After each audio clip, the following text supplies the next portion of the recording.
കേരളത്തിൻ്റെ പൊതുവായ കാര്യങ്ങളിൽ, വികസന കാര്യങ്ങളിലടക്കം രാഷ്ട്രീയാതീതമായി ഒറ്റക്കെട്ടായി നിന്നുകൊണ്ട് നമ്മൾ അത് നേടിയെടുക്കാനും നടപ്പാക്കാനും യാഥാർത്ഥ്യമാക്കാനും ഒക്കെ ശ്രമിക്കണമെന്ന് നമ്മളെല്ലാവരും, അല്ലെങ്കിൽ എല്ലാ രാഷ്ട്രീയ കക്ഷി നേതാക്കളുമൊക്കെ പറയുമ്പോഴും യഥാർത്ഥത്തിൽ കേരളത്തിൻ്റെ വികസന പദ്ധതികളൊക്കെ ഏറ്റവും ഒടുവിൽ വന്ന് തടഞ്ഞു നിർത്തപ്പെടുന്നത്, അല്ലെങ്കിൽ അത് തടയപ്പെടുന്നത് രാഷ്ട്രീയത്തിൻ്റെ പേരിൽ തന്നെയാണ്. ഇപ്പോൾ അതിനൊരു ഉദാഹരണമാണ്. ഇപ്പോൾ കേരളയിൽ പോട്ടെ, വലിയ വിവാദമുണ്ടായി, സാങ്കേതികമായ റെയിൽവേയുടെ അനുമതി കിട്ടിയില്ല, ജനങ്ങളുടെ ഒരു വിഭാഗത്തിൽ നിന്ന് എതിർപ്പുകളുണ്ടായി, ശരി.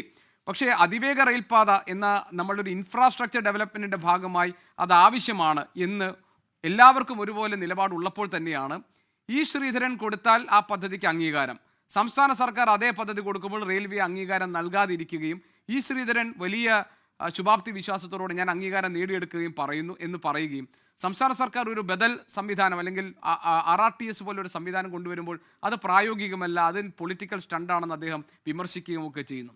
ഇപ്പോൾ കേന്ദ്രത്തിന് ഒരു താല്പര്യമുണ്ടെന്നും ആ താല്പര്യം ആ രാഷ്ട്രീയത്തോട് ചേർന്ന് നിൽക്കുന്ന ഈ ശ്രീധരനിലൂടെ നടപ്പാക്കാൻ ശ്രമിക്കുന്നു എന്നും ഇപ്പോൾ ഡോക്ടർ PK ഗോപനെ പോലുള്ളവർ ആക്ഷേപം ഉന്നയിച്ചാൽ എന്താണ് അതിനുള്ള മറുപടി?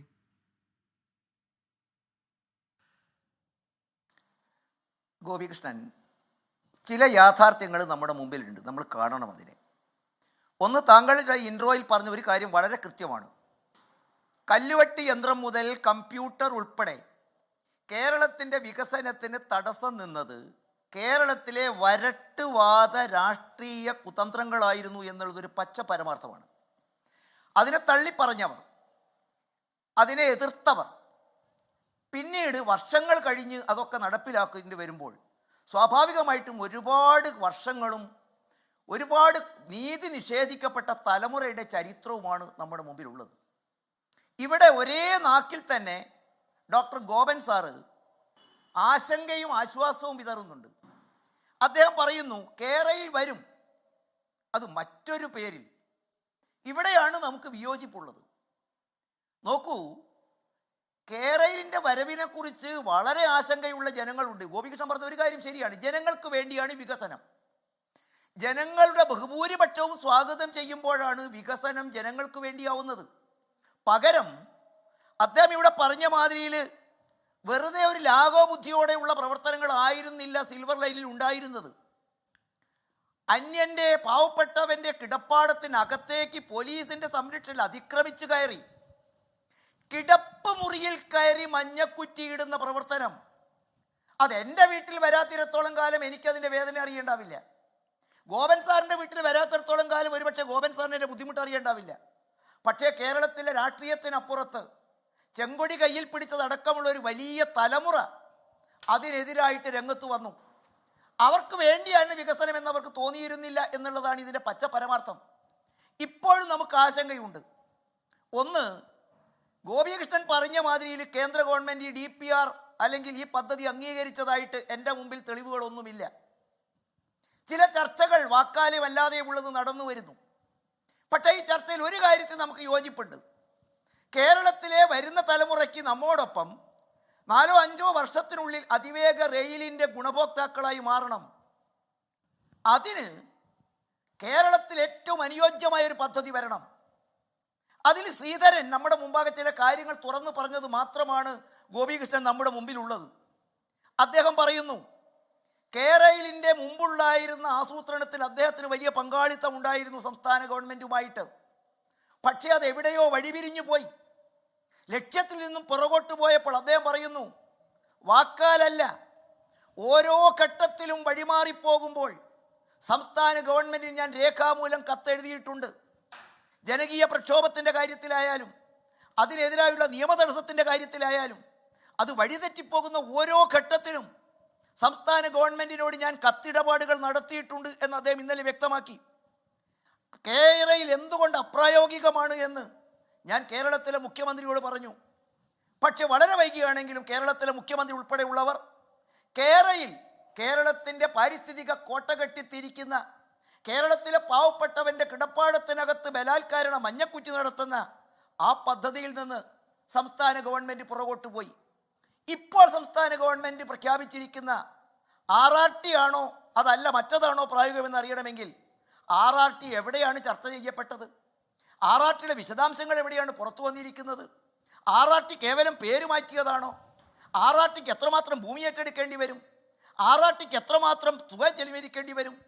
ഒരു കാര്യം ഞാൻ ഉറക്കെ പറയാം. അല്ല, അതിനകത്ത് ജയേന്ദ്ര മാസ്റ്റർ അതിനകത്ത് ഒറ്റ കാര്യം പറഞ്ഞിട്ട്, അതായത് കേരയിൽ പദ്ധതിക്ക് സാങ്കേതിക തടസ്സങ്ങൾ പറയുകയും എന്നാൽ ഇ ശ്രീധരൻ മുന്നോട്ട് വയ്ക്കുന്ന അതിവേഗ പാതയ്ക്ക് അനുമതി നൽകാൻ തയ്യാറെടുക്കുകയും ചെയ്യുമ്പോൾ ഇത് രണ്ടിന്റെയും ഉടമസ്ഥതയിൽ ഉണ്ടാകുന്ന വ്യത്യാസം കൂടി ചർച്ച ചെയ്യപ്പെടേണ്ടതല്ലേ? കാരണം ഒന്നിനകത്ത് 51% ഓഹരി സംസ്ഥാന സർക്കാരിനും, എന്നാൽ ശ്രീധരൻ കൊണ്ടുവരുന്ന പദ്ധതിക്ക് 51% ഓഹരി കേന്ദ്ര സർക്കാരിനും. അങ്ങനെ കേന്ദ്രത്തിന്റെ നിയന്ത്രണത്തിലുള്ള ഒരു പദ്ധതി നടപ്പാക്കാൻ ശ്രമിക്കുന്നു എന്ന രാഷ്ട്രീയം കൂടി അതിന് പിന്നിലുണ്ട് എന്നാണല്ലോ വിമർശനം.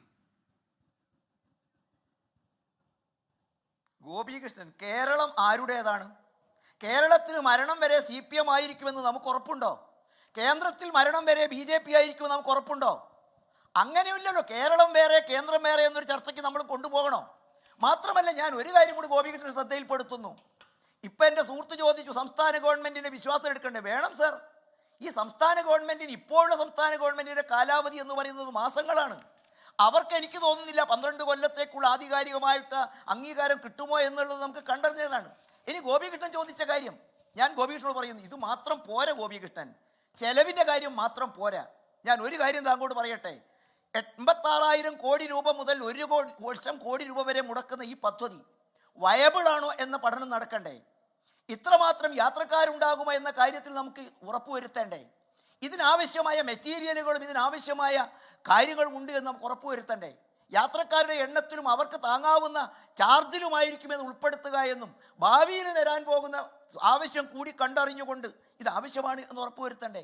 ഞാൻ താങ്കളുടെ നേരത്തെ പറഞ്ഞൊരു പരാമർശത്തിൽ ഒരു പിശക് ഞാൻ ചൂണ്ടിക്കാണിക്കുന്നത്, എൻ്റെ അറിവിൽ അതിന് DPR തയ്യാറായിട്ടില്ല. കേന്ദ്ര ഗവൺമെൻറ്റുമായി ചില ആശയവിനിമയങ്ങൾ നടന്നിരിക്കുന്നു. മാത്രമല്ല, ഈ ആശയവിനിമയം നടന്നപ്പോൾ ഒരു ഘട്ടത്തിൽ സംസ്ഥാന ഗവൺമെൻറ്റിൻ്റെ കൂടെ അനുമതിയോടുകൂടിയാണ്. ശ്രീധരന് BJPയുടേതായിട്ട് നമ്മൾ ഒതുക്കേണ്ടതില്ല. ഈ ശ്രീധരൻ 10 മാസം മുമ്പ് എന്ന് പറഞ്ഞാൽ BJPക്ക് വേണ്ടി മത്സരിച്ചതിന് ശേഷവും കേരളത്തിലെ മുൻ ചീഫ് സെക്രട്ടറിയുമായിട്ടും കേരള മുഖ്യമന്ത്രിയായിട്ടും KV തോമസുമായിട്ടും അങ്ങോട്ട് ചെന്നും ഇങ്ങോട്ട് വന്നും, ശ്രദ്ധിക്കണം ഗോപികൃഷ്ണൻ, അങ്ങോട്ട് ചെന്നും ഇങ്ങോട്ട് വന്നും ഞങ്ങൾ ചർച്ച നടത്തിയിട്ടുണ്ട്. അവസാനം അത് ഈ ശ്രീധരൻ്റെ പദ്ധതിയാക്കാനായിരുന്നില്ല ശ്രീധരൻ ആവശ്യപ്പെട്ടത്. എന്തായിരുന്നു? ശ്രീധരൻ പറയുന്നു, സംസ്ഥാന മുഖ്യമന്ത്രിയോട് ഒഫീഷ്യലായിട്ട് ഈ ആവശ്യം വെച്ചുകൊണ്ട് കേന്ദ്ര ഗവൺമെൻറ് കത്തെഴുതണമെന്ന് ഞാൻ ആവശ്യപ്പെട്ടു. ഈ ശ്രീധരൻ സംശയം ഉന്നയിക്കുന്നു, അത്തരമൊത്ത് കത്തെഴുതിയിട്ടുണ്ടോ? എനിക്കറിയില്ല, ഞാനത് നിഷേധിക്കാനോ അത് കൊള്ളാനോ ഞാൻ തയ്യാറാവുന്നില്ല. താങ്കൾ പറഞ്ഞത് ഈ ശ്രീധരന്റെ പദ്ധതിക്ക് DPR ആയിട്ടില്ല എന്നാണോ? ജയേന്ദ്ര മാസ്റ്റർ പറഞ്ഞത് ഈ ശ്രീധരന്റെ പദ്ധതിക്ക് ഒരു DPR ആയിട്ടില്ല എന്നാണോ? ഞാൻ മനസ്സിലാക്കുന്നത് DPR ആയിട്ടില്ലെന്ന് മാത്രമല്ല, അതിന് 5 വർഷമാണ്. ഏതാനും മാസങ്ങൾക്കുള്ളിൽ അദ്ദേഹം പറഞ്ഞത് സംസ്ഥാന ഗവൺമെൻറ്റിൻ്റെ DPRന് ഏതാണ്ട് 80 കോടിയോളം രൂപ ചെലവ് വരുമെന്നും താൻ തയ്യാറാക്കുന്നതിന് ഡാറ്റകൾ കൈവശമുള്ളത് കൊണ്ട് അതിന് ഏതാണ്ട് 12 കോടിയിൽ താഴെ രൂപ മാത്രമേ ചെലവാവുകയുള്ളൂ എന്നും ഏറ്റവും പെട്ടെന്ന് അത് തയ്യാറാക്കി സമർപ്പിക്കാൻ സാധിക്കുമെന്നും അങ്ങനെ അത് 5 വർഷം കൊണ്ട് പൂർത്തിയാക്കാൻ സാധിക്കുമെന്നുമാണ് അദ്ദേഹത്തിന്റെ വാക്കുകളിലൂടെ ഞാൻ പഠിച്ചത് മനസ്സിലാക്കിയത്. ഇവിടെ നമ്മുടെ മുമ്പിൽ ഇത്രയേ ഉള്ളൂ ഗോപികൃഷ്ണൻ പ്രശ്നം. അതെ, ഇതിൽ നമ്മുടെ മുമ്പിൽ അത്രയേ ഉള്ളൂ. ലോകത്തെവിടെയായാലും ഏത് സമയത്തും 24 വാർത്തകളും ഓഗ്മെന്റഡ് റിയാലിറ്റി പാക്കേജുകളും എക്സ്പ്ലെയിനറുകളും വിശദമായി കാണാൻ ഞങ്ങളുടെ YouTube ചാനൽ നിങ്ങൾക്ക് സബ്സ്ക്രൈബ് ചെയ്യാം.